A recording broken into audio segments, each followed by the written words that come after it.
Hey everybody, Danny here. I wanted to show you guys what another thing we've been working on. We've been working on a high-level integration through CloseGPT.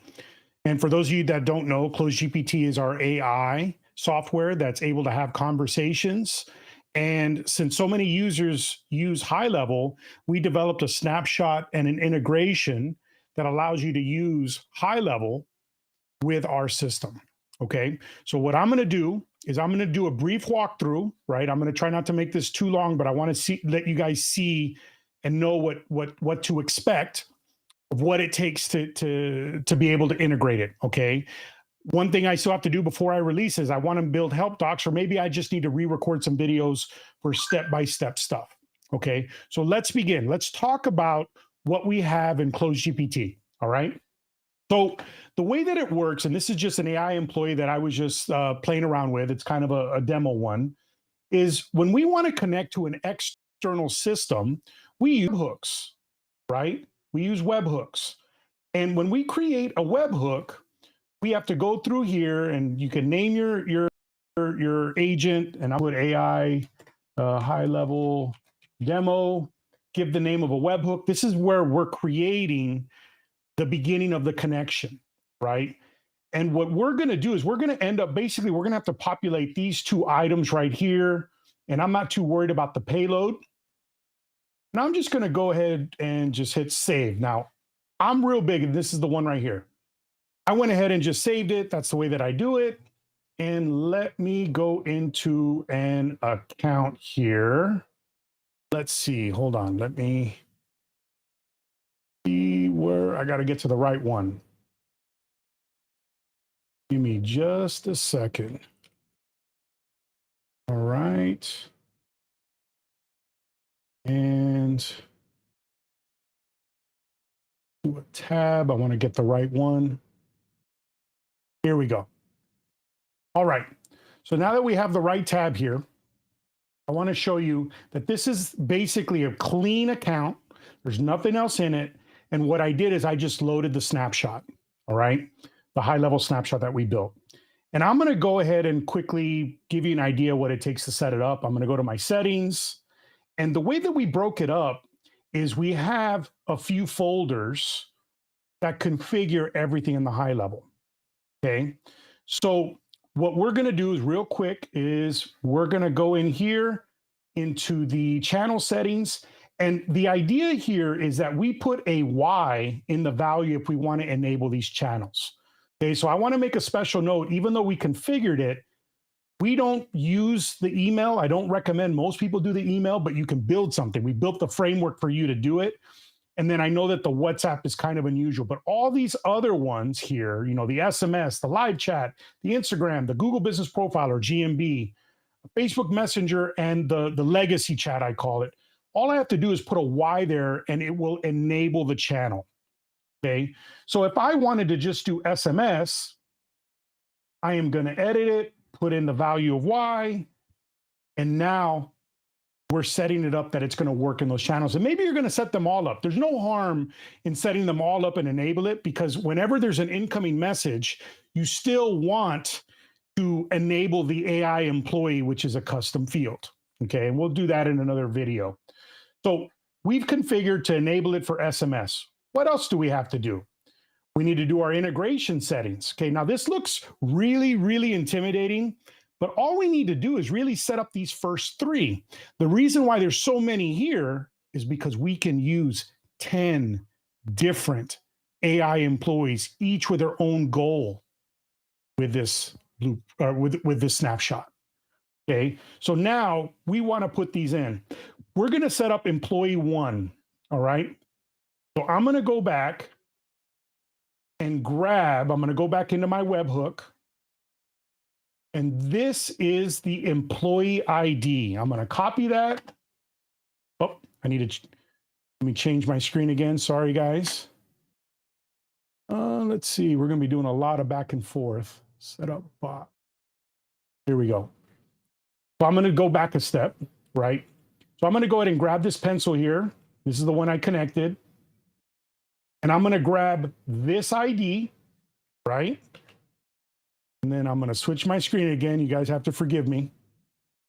and go back to over here, and I'm going to put it here. There's my ID.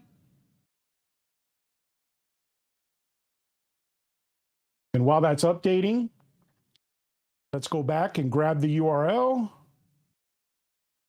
And that is going to be the setup bot tab. Here we go. And then I'm going to grab this inbound URL. Go back to the system here and put it in the AIE1, the first employee URL. We're going to paste it there. Okay. Now, the only other setting I really need to do here is I need to enable a default employee. Why do we do that? We do that because you may have 10 of them and you may have different versions and you want to quickly change the default. And the idea is that when you enable AI employee in the high-level system and there's none assigned to it because we have 10 employees, it's going to automatically assign it to this AI employee. And this is a quick, easy way to change it. All right. So now that we've got that configured, we're done with this folder unless we want to set up more AI employees, and then you just rinse and repeat and just remember their numbers. There's enough here for 10. Okay. So now let's go back. And then the last folder we have are the notifications. And the idea is all this is checking for is something in there. Do you want to be notified when there's an account notification, like maybe human rollover has been triggered, or the AIE's been disabled, or a sentiment was triggered, where negative sentiment, and it gives you an idea. It basically says, "Hey, I'm done. I need you," or there's or something to that effect. And you would just put anything in this. This is for the native app notifications. This is for email, so you put an email there and you put an SMS there, and that's going to be for the notifications for the daily use of the AI employee. All right. And then the last two are more for configuration errors, like maybe there's no default employee set, like if you forgot to put that one in the last set, and you can go ahead and get an SMS or email. And then let's say you're like, all right, I configured it. It's in good hands. I don't want to be bothered. You just go in and clear it and you're done. Guess what? The AI employee is configured. It can now have conversations. Okay. And for those of you that are techie, let me show you what powers it. Okay. So in the automations, we have two folders. Okay. There's the AI employee logic, which is where all the magic happens. Okay. You don't need to touch any of these. You can, but you don't need to. Like if your goal is to configure it, no need to mess with it. This is all live. This is not necessarily meant to be edited, but maybe you have a special use case. I would recommend copying it, create another one, do your own thing, and keep a separate folder of all your stuff that is unique, right? In case you want to do an update later. So let's go ahead and start. We got our incoming message. And as you can see here, and this is going to look scary, but remember, you don't have to touch this, not any of it, right? We have all of our incoming triggers, right? And then we even have a testing trigger, so you can test it easily. We're doing a check to see if it's a test, and it's setting a bunch of default values. That way you don't have to worry about enabling SMS or connecting it, filling out a form, none of that stuff. And we're basically just setting some logic here, going through. It's checking to see if which AI employee is set, and if it's not, it's assigning it to the one in the custom value. Then it continues. Let's see, and it's doing some logic to assign it internally into a custom field. It's waiting 1 second, and let me tell you why. Because by default, even though we enabled those fields, you want for it to work, like maybe you have an incoming SMS, you want to create a separate automation, put incoming SMS, this phone number, and you're going to want to change a custom field. We'll do that in a second, right? This second right here with an incoming message gives you a chance to enable the AI employee before it gets to this step, right? So let's keep going. All right, checking the status. Is it enabled? Yes. Disabled. It won't do anything. Was it a human rollover? It's going to notify you. Remember those notifications. And then none. It triggers a a change where it notifies you as well. All right, and so forth. We keeps on going. Then it sends its data. We've already configured it for you. To remember what we were showing in the that payload. It's already connected. We're good to go, right? And then it's checking to see if there's any error responses which would notify. So it sends the message, and then the AI employee does its work, comes back, sends the response, right? So this is the only other step we have to configure, all right? We need to grab this URL so the AI employee in CloseGPT knows where to send the response. We're going to copy this, and then we're going to switch screens here. Go to setup bot, share, and then we're still in this thing. We're going to paste that here. We just made a loop. Hit test, everything looks good. And let's go back. By the way, the AI employee is fully configured. Done. We've completed it. We tried to make it as easy as possible for you to be able to use the AI employee and make it as less techy as possible. All right, so let's go back.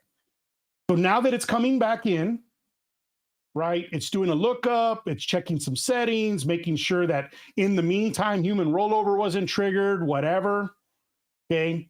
And then it's replying. And these are the channels that are configured, right? Notice that we don't have anything for the email or the WhatsApp, but you can build your own stuff if you want to work out that logic, okay? The only other steps that are not required, but maybe your AI employee is collecting data. Well, you're going to have to create a flow in CloseGPT when that data is collected. It's really literally 2 blocks.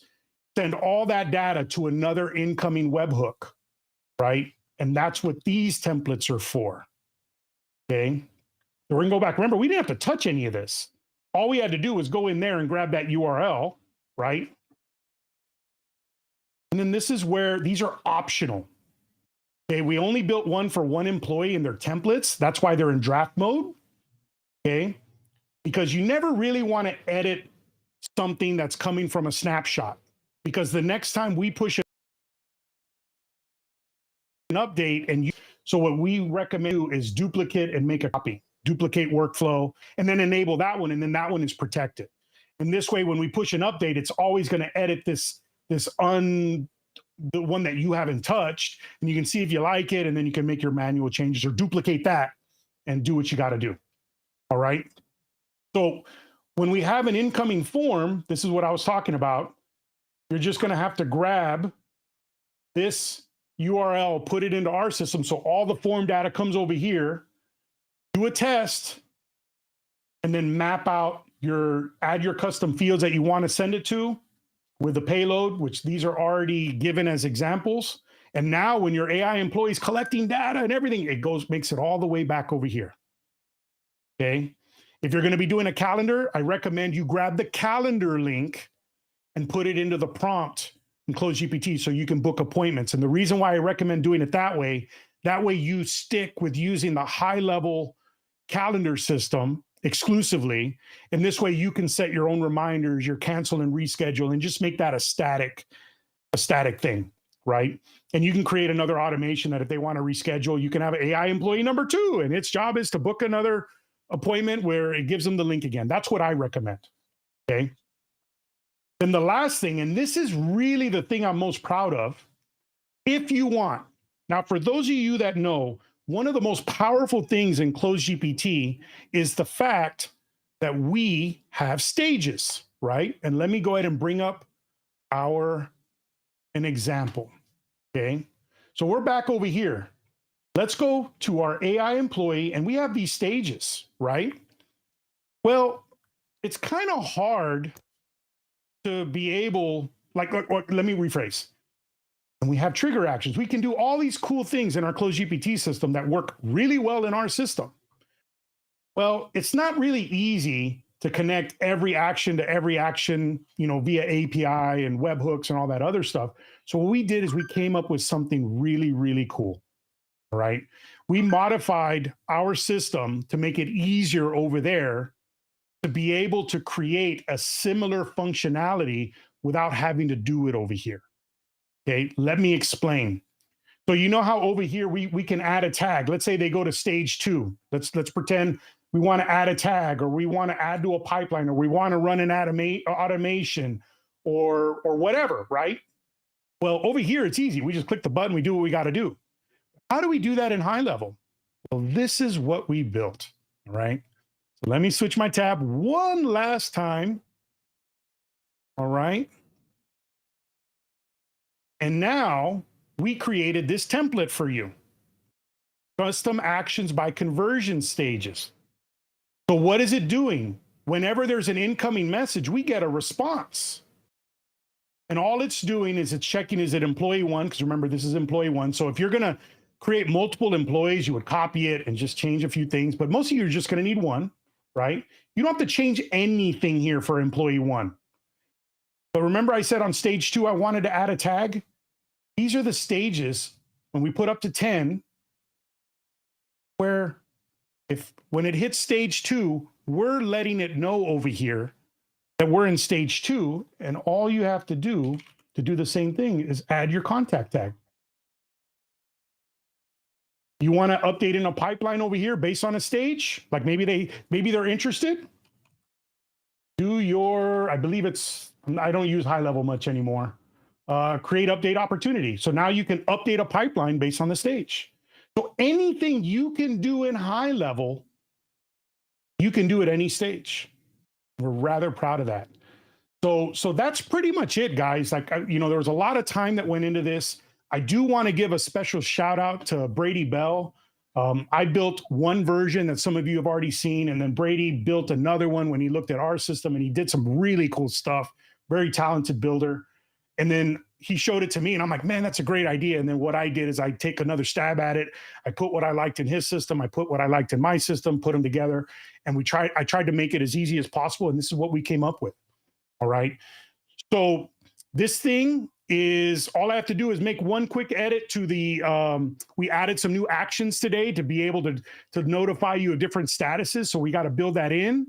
And then I just need to record some videos, and maybe I'll just do them live like I did this time. And this thing's ready to go.